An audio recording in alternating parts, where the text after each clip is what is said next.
thank you for staying with us on the program. Let's just get right to the discussion. I'm joined by two gentlemen already. Barrister Matthew Edegese, thank you for coming on the program. Thank you for having me. We appreciate you for your time. And of course, his colleague over there, a lawyer and the chairman of Young People's Party in Edo State, Barrister... Young Progressive Party. Progressive Party, yes, Young Progressive Party, I should say. You're the chairman in Edo State, Barrister Elvis Ohiweri. Yes. We're glad to have you on the program as well. My pleasure. You are a politician, no doubt about that, on the one hand. On the other, you are a lawyer. Yes. You followed carefully, I'm sure, at least in the last 19 years, of what some persons have now called a democratic experiment. Yes. Whether that's what it still is or not is probably a discussion for another day. But what are some of the misnomers you have witnessed with the way elections are conducted in this country? All right. Thank you. Yes. Our democracy is still nascent. It has been disturbed by military intervention, as it were. But from 1999, 1999, when Obasanjo came in as the president under SDP, or rather PDP, is gradually taking shape. But when you talked about what I have observed, the truth is, if you look back, way back when we had our founding fathers, people like Awolowo, when he found his political party then, and people like Tafawa Balewa, people like Azikiwe, people like our own Tony Enahoro, you realize that their concept of political party and governance is different from what we see today. Now, it's gradually disintegrating into something you would say abnormal, to use your word. Abnormal because people now, the system, as it were, has been hijacked. For instance, recently, you now have things like vote buying, which has become a cliche, and this is most associated with the present administration. And now for me, this is, I will relate to deprivative and elitist theory, which is, okay, take this 10 naira, but they're going to rob you of another 15 naira. How? Deprivative. The road that you were going to be entitled to, the good health that you're going to be entitled to, the, schools. Like those days, we had free education at primary level and at secondary level. The late Professor Ambrose Ali did it in Edo State, and Awolowo, that I earlier mentioned, did it in the West. Now, you talk about the elitist theory also in relation with this vote buying syndrome, which has eaten deep into the fabric of our politics. The vote buying vis-a-vis the elitist theory is, okay, fine, keep these people where they are. Let's talk about that vote buying, because that is what emphasis should be on while this discussion lasts. Okay. We have not always had vote buying as an element of our electoral process, have we? It has not always been there. Not at all. So at what point did we introduce that? Well, the point that we allow,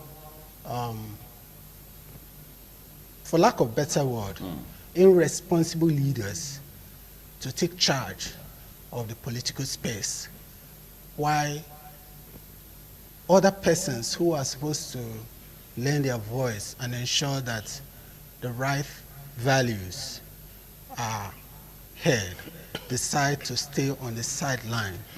Now you realize that the desperation is when politicians became very desperate, as it were, and this is associated with the fact that the other persons who were supposed to ensure that they come into the political space so that the right things are done, decided to stay back. They decided to stay on the fence. So they allowed these persons to hijack the political system and enthrone whoever they choose to. And this is still very, very, has not been well understood by the electorate, as it were. You know, they just come and say, when they come, before now, to take you back a little, before now, what people do, people who are aspiring for political offices, they come and talk to you, they talk about their manifestos, the things, the deliverables, the things they know you need. You know, now we don't interrogate the system, we don't ask questions, and that's the problem. You know, they come before then, they talk to you, and worst case they do, maybe when they come during campaign time, they give drinks, you know, for those who follow them and all that. But not now. What happens now is, this one is usually pre-election. Now what happens is, on the day of election, they carry money to maybe the nearby polling booth, and while security agent officers turn blind eye, look the other way, because they have corrupted the system. And we are saying that this... I think I really would love us to talk about the need to interrogate the system, yes, to question the status quo, as you say. But meantime, let me come to Barrister Adegose here. Let's talk about the fact that vote buying now is with us. Whether we like it or not, it stares us in the face. Whether we want to deal with it or not, it's an initiative we have to, I mean, it's a decision we would have to make at some point, now or later. But really, what does this say of our electoral process when we talk about vote buying and we see it happen right in front of us? Yes, as a stakeholder and as people who are on the driver's seats, I think we are in a better stead to be very worried about this negative trend of vote buying in our polity. Before I continue, I will want you to formally understand that I am the State Organizing Secretary of African Democratic Congress. Oh, great. Besides being a legal practitioner. Maybe you don't know that aspect of me. Of course, I never really... Okay, I'm the State Organizing Secretary of ADC. Yes. Vote buying has crept into our political culture. Okay. And it was introduced by some malevolent political schemers who have nothing to offer the society apart from negativity. So it didn't happen by chance, after all? That's what No, it was a carefully planned clandestine operation by manipulators of the system who want to undermine our electoral process and achieve their sinister agenda of bypassing the popular will. Because popularity is anchored on the choice of the people, freely given, not when it is manipulated. If you are a good footballer, you don't need to pay the audience to applaud your moves on the pitch while you are playing. They will naturally applaud you every move you make because it is positive and it's entertaining and it's result-oriented. By the time you throw dollars around the stadium before you enter the pitch, if I am playing, just be a play, whether I'm playing nonsense or not, keep hailing me. That is not popularity. That is notoriety. Notoriety has entered our political stage through notorious politicians. If you are seeking people's mandates to lead them, there's a presupposition that you are going to serve them. And if the agenda is to serve, why on earth will you pay to serve a people? The very fact that you are offering money to be sent to serve means you have no intention to serve. You are going there to exploit, because that is investment on its own, capital and financial investment. Whatever is deployed to buy votes is considered by the buyer as an investment, which must be recouped as soon as it's entered that office. And that has robbed off of the ability to be achieving results in terms of development. Infrastructure is suffering, social services are suffering, salaries are now becoming an issue. People assume office and tell you they can't pay salaries. They tell you the roads cannot be fixed. It's traceable to this ugly trend of buying votes. And for every vote that is bought, there is an offer to get the votes available for sales. That means it's a two-way thing. The buyer on the one side and the seller on the other side. So while we are quick to say people are indulging in vote buying, we should not lose focus of the fact that people are also indulging in vote selling. So there are people willing to sell? Yes. If there is no seller, there will be no buyer. Until the real victims are those who are selling their votes. Because the buyers, they are in a win-win situation. When they buy your rights, you have become their slave. And instead of them to be your servant in position of authority, they become your masters, absolute masters. You have no control over. In fact, your wishes, mean that your say become a mere wish after you have sold your rights. Like the servant-master relationship that operates in a slave arrangement. If you buy a slave, you do what you like with it. You can treat the slave like a lower animal. Slaves have no real rights. Their right is tied to what the master wants. So if people do not want to become slaves by their own consent, they should desist from this primitive and foolish practice of selling their rights. But do Nigerians generally understand the power of the PVC, their rights to vote, that franchise they have, which they are expected to express during election? When you say they don't understand the value of their PVC, and they say they don't. I'm asking because it still appears that most people, the motivation they have behind even going to register for the PVC and ultimately pick it up is for mere purpose of identification. So when you go to the bank, you're able to open an account, you're able to withdraw money and do all of the transactions, and then just have a standard ID of sort. That's the whole idea. I think basically Nigerians appreciate the value of their rights to vote. If they don't know the value of their right to vote, if anything you have, if an item you have, you don't ascribe value to it, you do not expect to take to the market to be bought. Okay. A valueless item cannot be sold. It is because they know that thing has value that they are even selling it. Nobody buys what is useless. And nobody offers for sale what is useless. So whether they know the value of their PVC is not the question. It is whether they are making use, the right use of it. That is the question. And the answer is that they are not. Most of them are not. They are making the wrong use of the right they have, which is the PVC. They see it as an item, an article for trade. They sell the value, which is their right, and get a token in return, thereby jeopardizing the future of their person and their generation yet unborn, and destroying the society in the process. Because as you speak now, good road is becoming a luxury in this country. Take a drive around the country. You have decaying infrastructures. We are not having the employment again. It's now more of an unemployment than employment.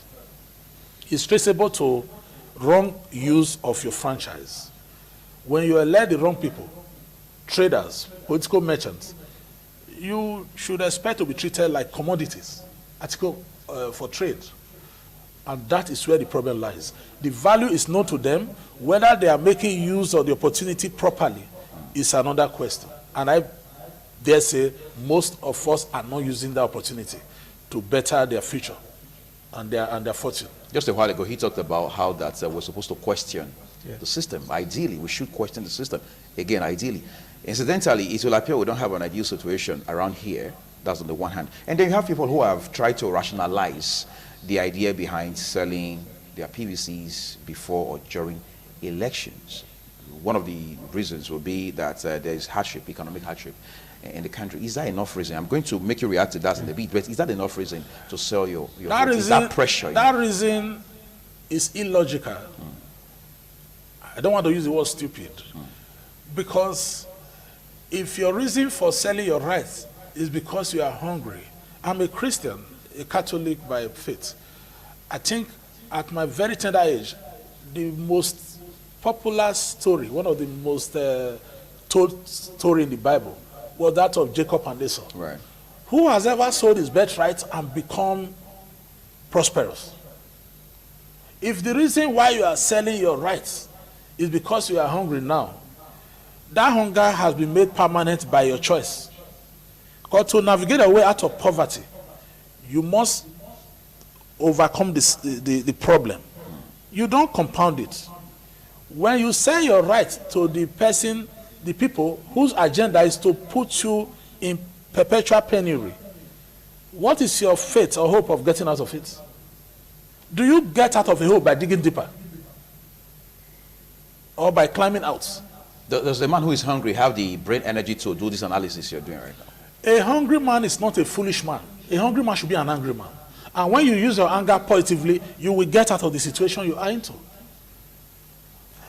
The right to be hungry and angry is known, but the right to be angry and foolish is unknown.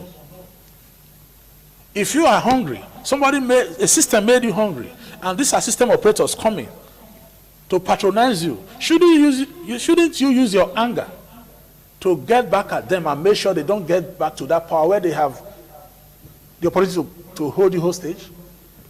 If you don't overthrow the system through the ballot, system that keep you poor and frustrated, instead you chose to use your anger to patronize it and perpetuate it, who are you blaming? You are your victim. You are the victim of your own thoughtless decision. I will not sell my right to my known adversary because I'm hungry. It is to undo him that I should be working at, how to overcome him, not to how to elevate him beyond my control, and I become a slave forever. Let me come to Elvis quickly now. I don't know if you've been around people who have this kind of conversation where they say once politicians get into office, they forget those who got them there, they forget those who voted for them to come into office in the first instance. And as such, what you should do is whatever you can get now from them, get it from them, because once they get in there, you can't even get access to them anymore. So they want to take advantage of what is in front of them right now, regardless of what may come through in the near future, because they are never guaranteed they will ever have access to that politician by the time he wins the election and ultimately is sworn into office. Is that rational at all as to being a reason for selling votes? Well, that is spot on. Spot on because that's a fact. Well, the question you were asking earlier was a very realistic question, in that people, because of the need to get out of the immediate situation. You know, the problem we have is we tend to think about the immediate benefit instead of thinking about the lasting benefit. Now, yes, it's generally acknowledged that people, the electorate, and you know, when we talk about the electorate, a lot of elites don't vote. Why do we have that kind of situation? I've heard someone say yes, that. Why do we have that? Because the system is quite sad. You know what it takes you to go get your PVC. You have to stay on the line severally. Things are not working. The machines are not working. They are broken down. They don't have that patience because they are too busy. So you see the downtrodden are the one who usually go get this PVC. And at the end of the day, when you go to the field, these are the people you see. The very poor people, the people at the last ladder, you know. So these persons, they come cap in hand oftentimes. So, and the politicians know this, so they take advantage of it and say, okay, I know what they want, I'll give it to them. So they tell you, okay, they bought your vote. That is why sometimes when they get there, they don't look back. So the question is, how long are we going to continue? Do we know the value of our PVC like you ask? The truth is, my own take is, a lot of people don't know. We talked about the story of Esau and Jacob, where Esau sold his birthright. You know, you don't expect that you sell your birthright. It means you don't know the value of that. It's just like the story in the Bible when Paul went to a city and he performed miracle. And people marveled. They were like, what kind of man is this? He has great spirit. And in that city, we were told they were sorcerers.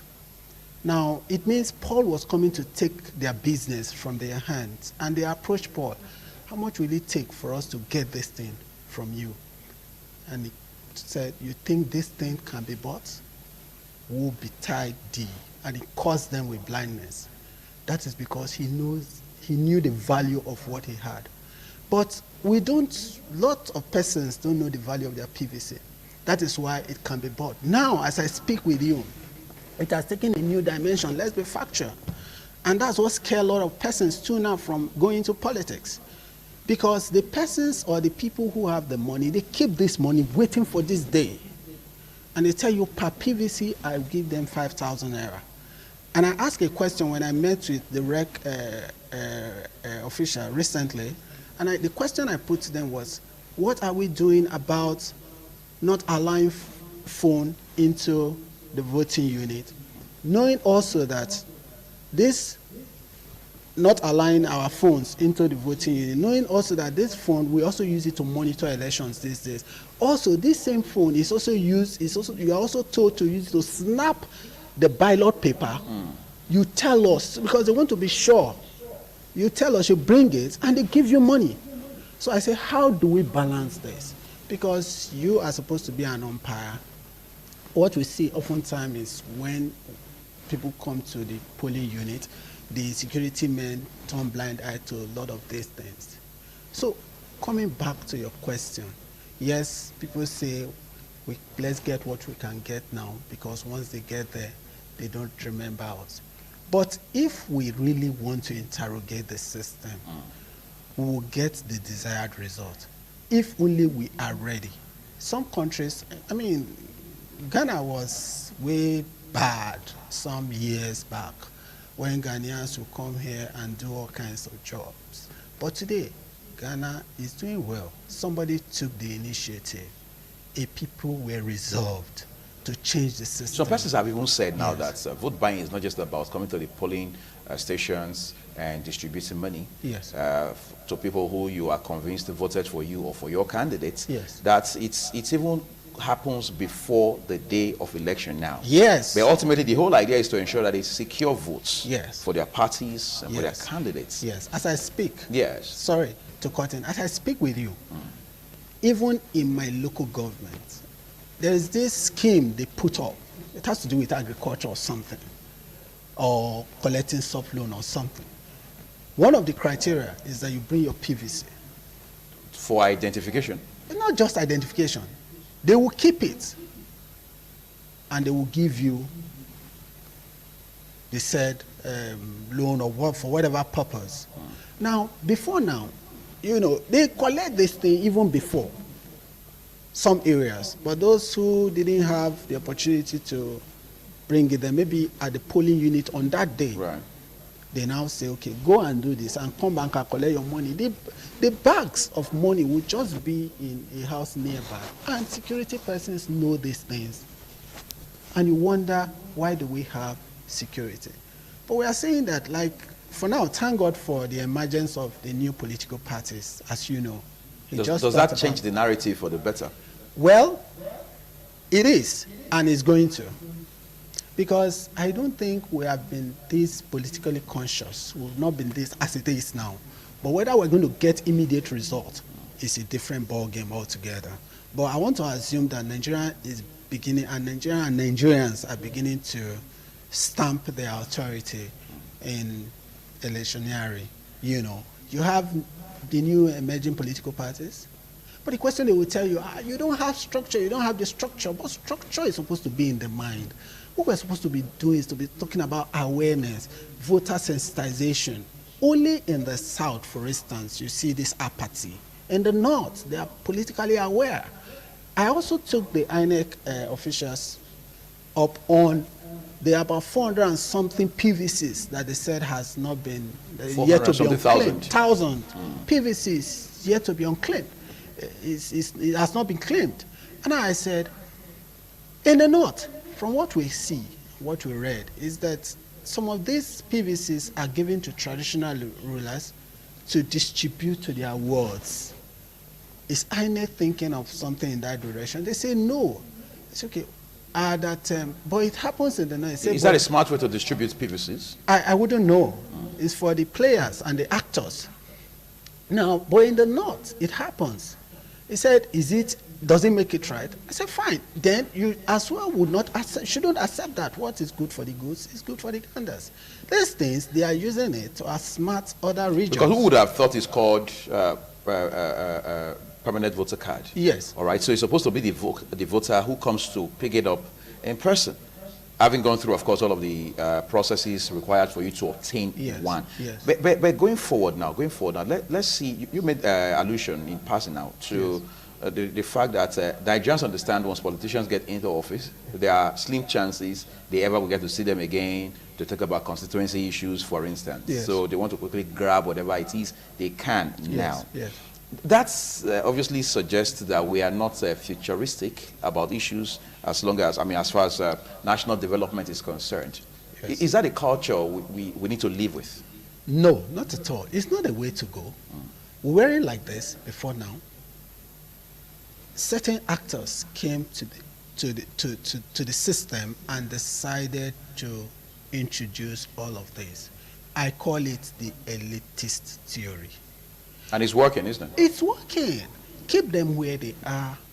Don't empower them so that they cannot question. Before now, we had the middle class. I don't think that still exists. You see that you are the upper class or you are the lower class. Those days when people write on column, newspapers and all that, where people were empowered. Now you talked about the fact that it's not because they need this thing. Immediate benefit.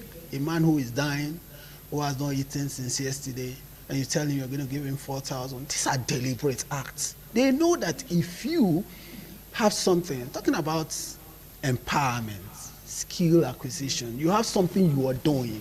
You have a barber shop, for instance. You know you can make that 5,000 before 4 hours. You won't bother.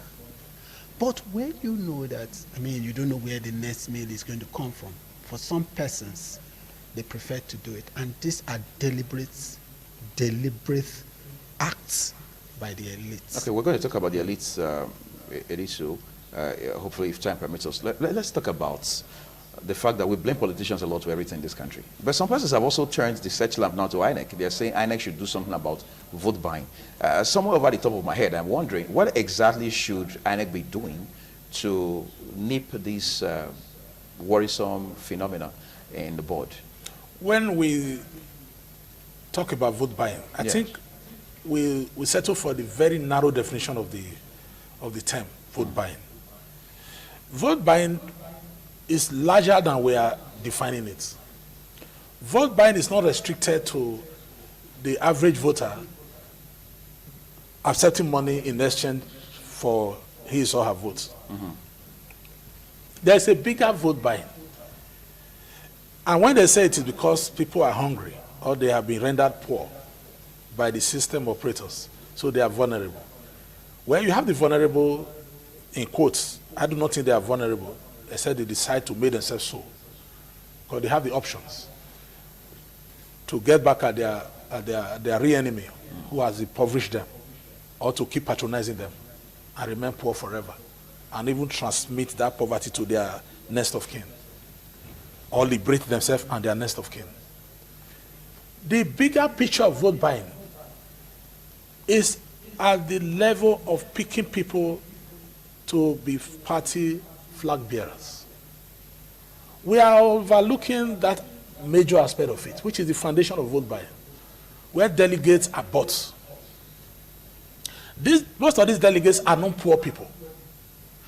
We are not looking at the idea of even buying support from the godfathers, which runs into millions, sometimes hundreds of millions, to get their support, which is also a vote. That is a vote. Support is vote. So it starts from within the party. That is where the foundation of vote buying is. It's not only on election day. The process that throw up candidates for election is commercialized. When people are saying they are picking candidates for election as delegates, most of these delegates, as mostly practiced among the major parties, it's about buying and selling. It's trading. Open buying of support. Delegates are bought with so much money to have a presidential candidate for a party, to have a gubernatorial candidate for a party, to have a senatorial candidate.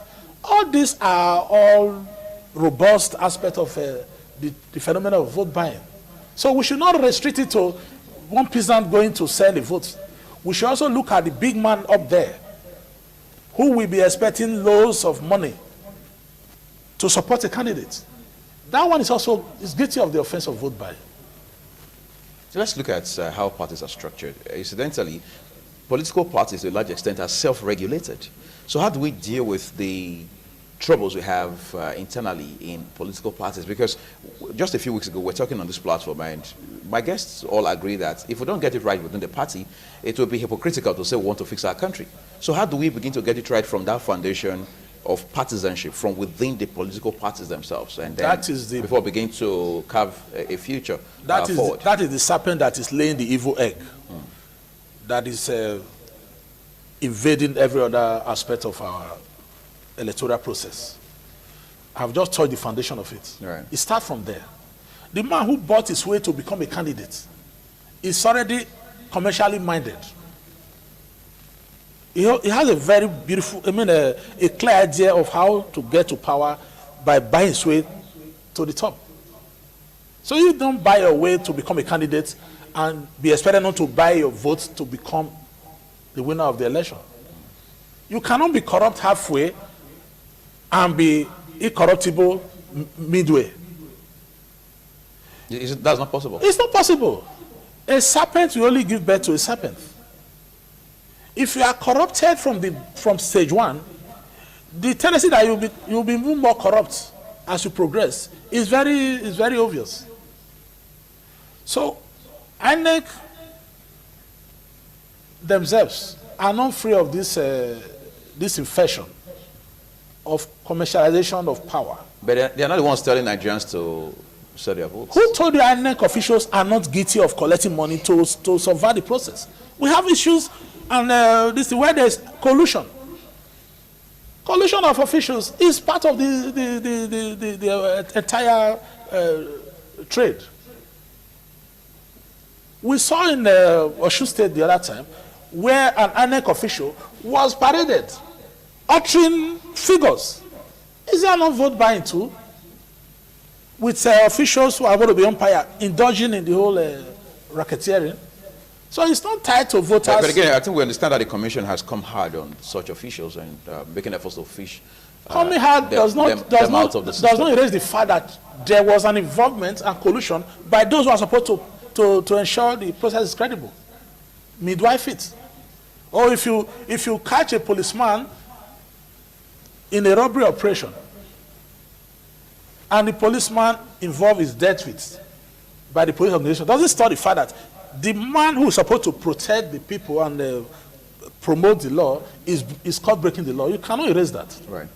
So if an INEC official had the temerity to even indulge in subverting the process, it's an indictment on the electoral body that they should have such a character in their system. A lot of persons have argued that Nigerian problems are systemic.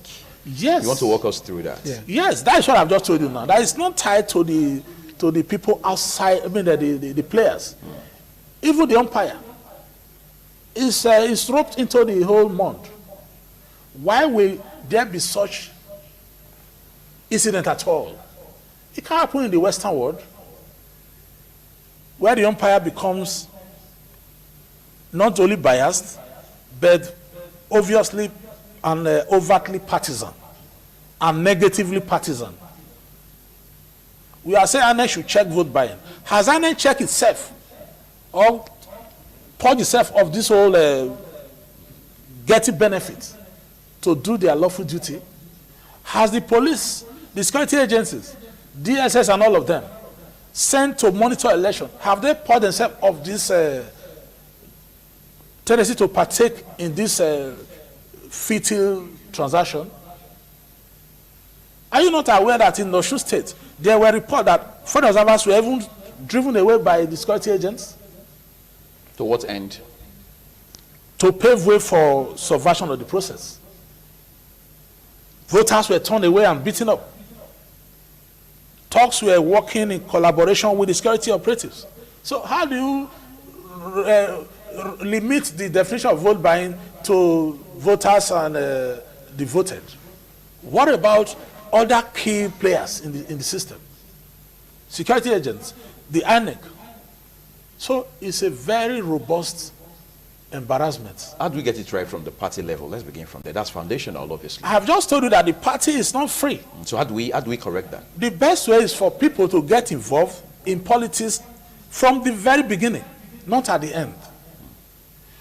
There are more than how many parties? Over 70 political parties or thereabouts. Yeah. Let those who have a fair idea of how the system should be identify with political parties, the new ones. Because you do not take a new wine and put in old skin and expect it not to go sour. If certain political formation have become incurably corrupt or corrupted, it only makes sense to migrate to a new formation where you can pursue your new vision of doing things differently and in better ways. You cannot mingle with serpents and expect to behave like a dove. Stay away.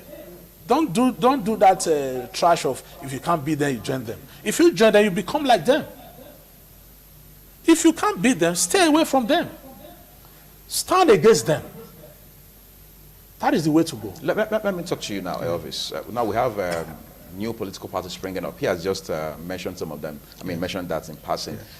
To what extent would that change these whole tides of vote buying? Because whether you like it or not, the PDP and the APC are still the prominent parties in this country, for example. And they have the new ones, some of them whose names we can't even remember, some of them we have never heard. We hear some of them, we're wondering if it's a political party or a religious organization. Yes. Whatever the case may be, in the final analysis, how do we ensure that these parties are not just there by way of nomenclature, are not just there nominally? How do we bring them on board and make them part of the system in ways that are very, very practical? Okay, thank you very much. You see, the media has a great role to play in the circumstance. Being the fourth realm of the estates, they have a great role to play because they should also help, which is why this discussion is germane. Right. Yes, a lot of political parties are not known, yet we have them. We're told that about 79 of them have presidential aspirants, if I'm correct. And but unfortunately, people still tend to talk about APC and PDP. I think that's natural because the other parties have not become visible enough. Yes, I would tell you. Like my party is just about a year and 7 months, and it has done well for itself. You know, ably represented by Professor Kingsley Moghalu, who was former deputy governor of CBN and having worked with the UN for about 17 years. And he has all his work to speak for him out there. And he keeps engaging people, town hall meetings from the last state he was in Kogi State, having left Delta. And in no time, he will be in Edo State. And he's talking to people. He has crisscrossed over 22 states. From your own observation, yes, as a party man, yes, from whatever distance you're looking from, have you observed the same thing happening within other political parties that are new on the scene? Engagements and being on the road about the issues confronting Nigeria as a country? Well, not really. They only leverage on their popularity. And you know, the thing about Nigeria is we don't want to build. We like already made, what is already existing. First, they feel that that's the party that has the money to try, and they say, go and bring money. Go and bring money. That's why they identify with APC and PDP, not because of ideology. And yet you have political parties that have great ideology who would not condescend because maybe for the love they have for their country or because of for who they are or for what they intend to achieve. But unfortunately, is the electorate. They tell you it's either PDP or APC. I, for instance, wanted to go for my state local government House of Assembly. My family told me, I mean, your party is not known. But you blame us. Nigerian political process, we're told, of course, we know firsthand that is capital intensive. So you have money-backed politicians all over the place. We have made it so. That has become the political culture for whatever it's worth. But is there any chance we could change that anytime soon? Yes, there is. Yes, because it has to do with, you keep sensitizing the people. I tell you, for everywhere that the presidential candidate of YPP, Young Progressive Party, has stepped in, he has changed the orientation of the youths, the young people, who of course is our target. We realize that we need to change this old brigade. These people who have parochial ideas should be put at the background and let people, dynamic 21st century leaders, come on board and see how they can change the narratives. And that is exactly what our focus is. It's a good thing that you Yes. mentioned young people right Yes, now. yes. Your party basically focuses on young people. But let's go far beyond your party. Let's look at Nigeria, because apparently that's the big picture. Yes. To what extent are we engaging with young people across board, not just your party, Yes. across board? Yes. Because we're told we need to change the old brigade today, tomorrow we need to change the old brigade.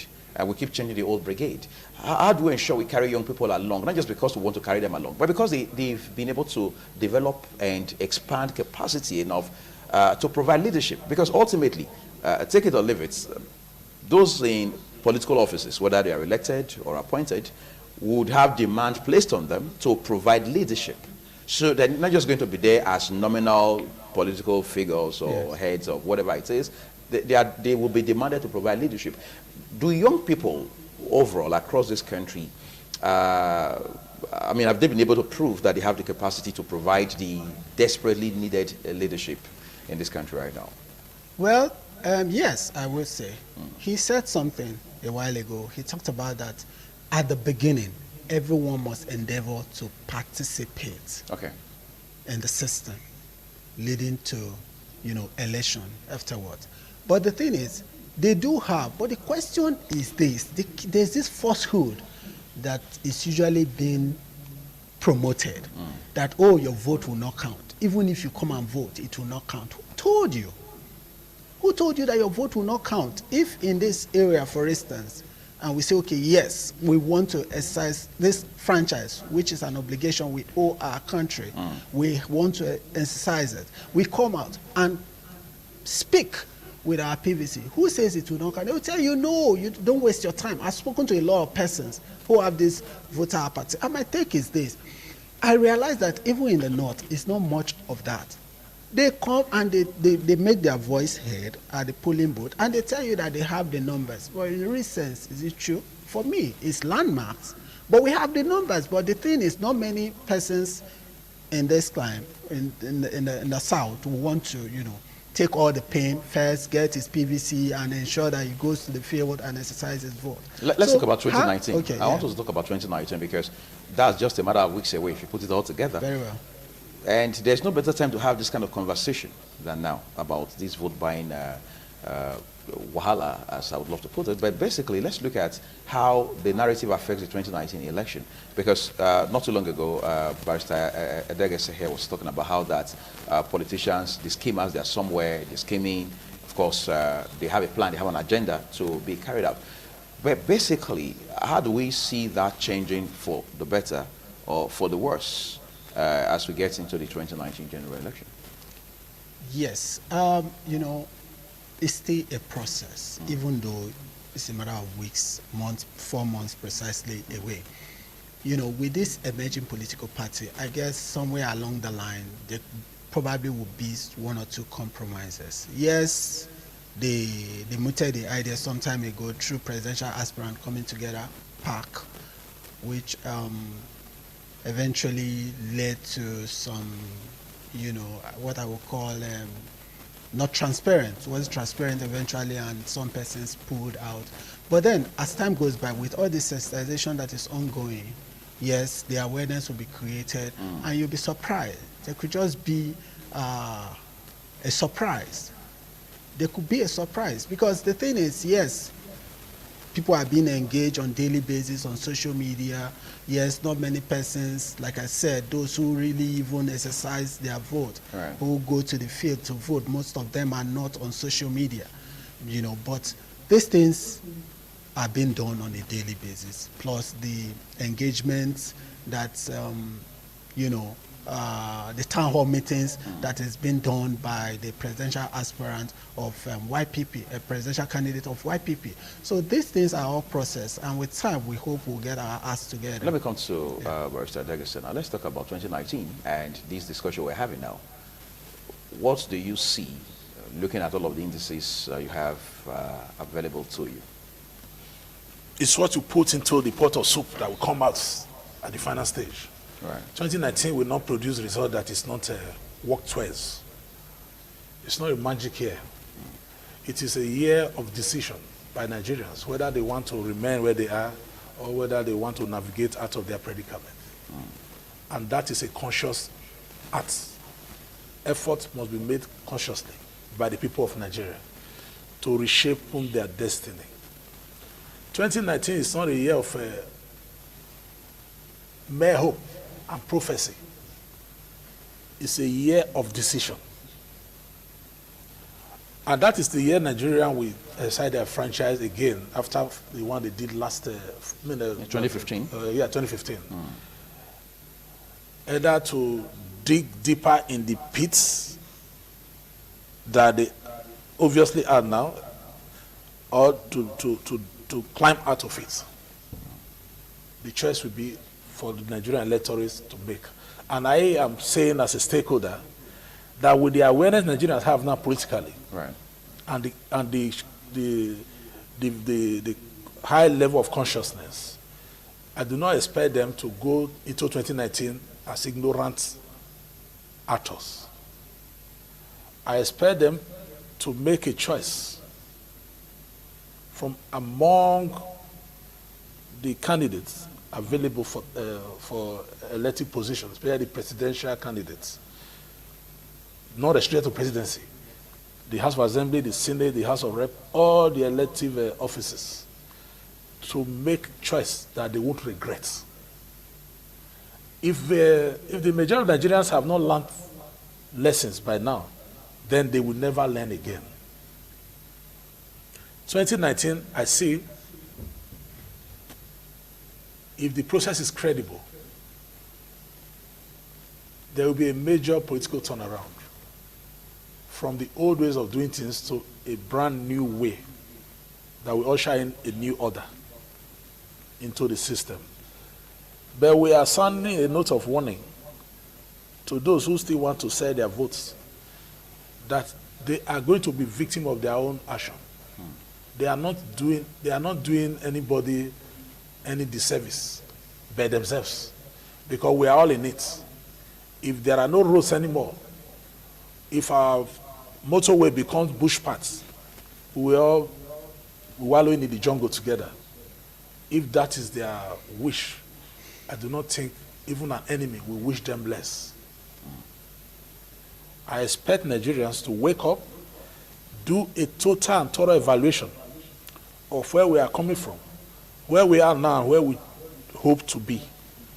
And that meeting point to take a decision will be 2019. It is a crucial year. Whether Nigeria will keep borrowing to run recurrent expenditures, or become a productive nation again that is capable of making money through productivity, as it was in the 70s and the mid-80s, where we have a lot of factories in Nigeria producing for exports. Now we have no factories in Nigeria anymore. What we have are warehouses where we warehouse imported and consumable items. Most of them substandard, unregulated, because the system is almost collapsing. Not too long ago, we heard that there were some drugs in our system containing human parts from China, which was subjected to legislative investigation. It was a report that came from the Nigerian Security Agency. That is you understand? At that level, we have sunk to a level that such drug will find out the system and is known to the system operators, and they couldn't stop it. And they are raising a red flag that we should not consume it, when we don't even know what it is, what it is and how it came in. So we are that vulnerable now as a people. The time to change that narrative is 2019. Whether we want to continue in this downward trend or we have to navigate our way out of it. I'm glad you both are lawyers. What does the law, Nigerian law that is, say about vote buying? What does it say about the person offering money or any form of inducement to buy votes on the one hand? Then conversely, what does it say about the person who willingly sells votes? Is it a crime? Vote buying and selling is a corrupt act. Okay. You are corrupting the electoral process. There are punishments and sanctions for anybody. It translates to subversion of For the both process. parties? Yes. You are subverting the electoral process. You are impugning the credibility of the process. It's punishable. Whether there are sanctions is not what is in dispute. Whether the sanction will be carried out is the real issue. Whose place is it to do that? The security agents. The police have the duty to arrest and prosecute. The DSS, all the security agencies, they have the duty to make sure the system is respected and the laws are obeyed. But if they are now colluding with the perpetrators of these violations, then it becomes a complicated issue, which is what we are facing today. It is not as if the act is not known, or the actors are not known. It is the impunity that clouds the whole activity. That is the problem. And impunity cannot be there if the law enforcement agents are not aiding and abetting. They are not looking the other way. And they don't look the other way unless they are compromised. That is the real problem. We do not expect that system to continue into 2019.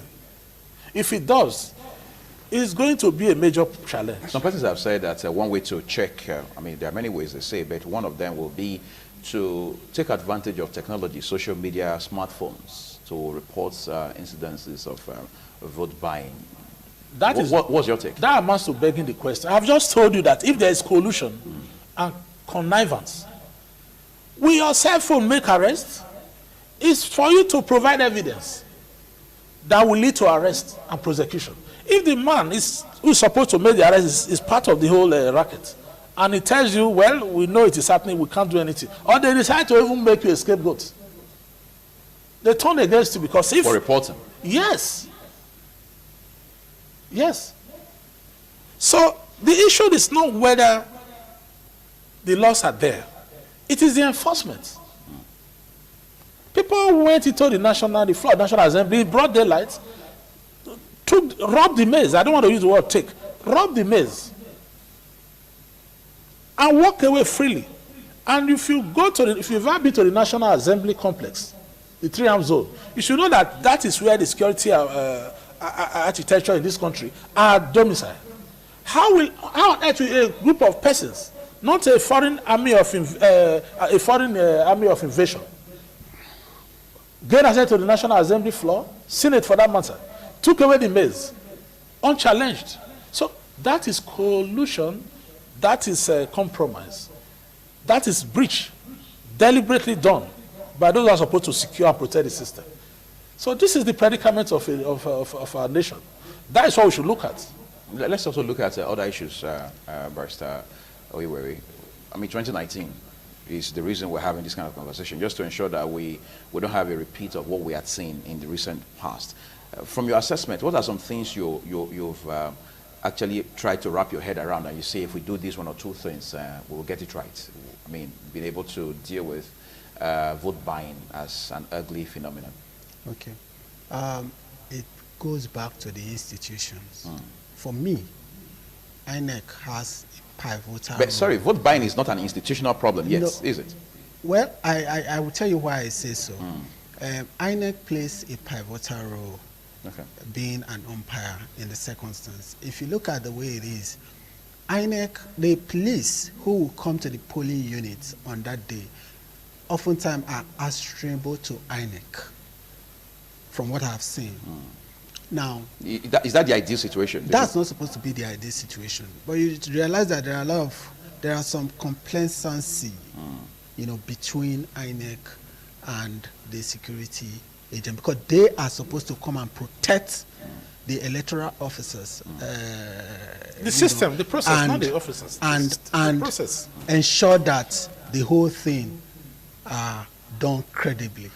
so that there will not be ballot snatching, tampering of ballot papers, and all that. So for them, they look at the INEC official as the people they are there to take orders from. Yes. So for me, if INEC can just know the role that they play and what they owe this nation, and say, yes, we are an umpire, we will do it as it should be. Ensure that the security personnel don't turn blind eyes when they see things happen. Because oftentimes you see there and you are helpless, you see things happening. So the issue is, how do we get this done? First, like I said the media also have a role to play. But and the media is doing a lot, if you ask me. Yes, they are. But how many places can they be on that day? You know, but sometimes they could choose some of the volatile areas, they go there. But some other places things happen. So that's why the need for this conversation. We have to keep educating, enlightening the people, and sensitizing them for them to know their right from their left. Because it's very important. It's about us. It's about the future. Because it wasn't like this before. And this thing is degrading by the day. And we can't sit back and allow all of this to continue. And that's why some of us have decided to, instead of just sitting there and writing and criticizing and talking on social media, let's also come and see the bit we can do. Do you think, quite frankly now, if we made electoral process, political offices less lucrative, it could answer the question of how do we deal with vote buying? Yes, it will, to a large altogether. extent. Okay, yes. To a large extent. To a large extent, it will, because it seems very attractive, and the political actors and players are desperate to see that they get their way, they get through at all costs, irrespective. So if these political offices are less attractive, it will help to a large extent. And beside that, we also have to do our part as individuals. That's the citizenry. Yes, we also have to do our part as individuals. We need to come into the political space. All this idea of apathy, voter apathy, no, it doesn't concern me, no, I'm not going to do it, until it affects you. Okay, somebody like the Deputy Senate President said yesterday that his house was burgled into, or that assassination attempt, or I don't know what he called it, and that one person was arrested. If that kind of person, some persons can invade his house, tells you about that nobody is safe, and it all boils down to the system. It's because we have allowed this irregularity for too long. That is why we are seeing what we are seeing. Barrister, so your last word, 1 minute to tie it up. When you say you make elective offices less lucrative or attractive, I begin to wonder. People look at the one that is overt benefits. Yes. We close out to the covert benefit, which is the real attraction. We have the Kano State saga. The Gaduje dollar, Agbada dollar, bullion van. Look, that is not written anywhere that the governor should take that. What they take unlawfully, by virtue of their occupying those offices, is unimaginable. So even if you say go there, you will not be on any salary, you will work free, no benefit whatsoever that is known to that will be on paper. The unwritten benefits is enough incentive. It's even more than the one you are seeing. Do you know in this country, for people to gain employment, most of these elected office holders, they have slots. In contract award, they have slots. Are this one written? Is it part of their benefit attached to the office? No. So the attraction will always be there. It is for us to fix the system and curb all these tendencies and opportunity for subversion that we should be looking at. The security vote is not known to anybody, but it's there. Yeah. Even by virtue of being a governor of a state, you have so much control of so many processes. Including resources. Yes. which you can manipulate if you are fraudulent. I think that's what we're going to leave it, on it. this discussion today. The election is just a few months away, so in the middle of it, we still will make out time to have related We should wake up conversation. and push for a system change. Yes, and question the status quo, as Barrister Owerri said just a while back. I've been talking to 2 lawyers and are seriously involved in the political process in this country. First, I've been talking with Barrister Matthew Odegese here, a lawyer and a politician. Thank you so much for the time you spent on the program. Then again, the State Chairman of the YPP, Barrister Elvis Ohiweri. Thank you for coming on the program as well. Thank you for having me. And I hope you guys enjoy the rest of your day. Thank you. That's what we're leaving the program today. Thank you for the time you've invested with us on TMI this Wednesday morning. I'm Uyi Agmofwe.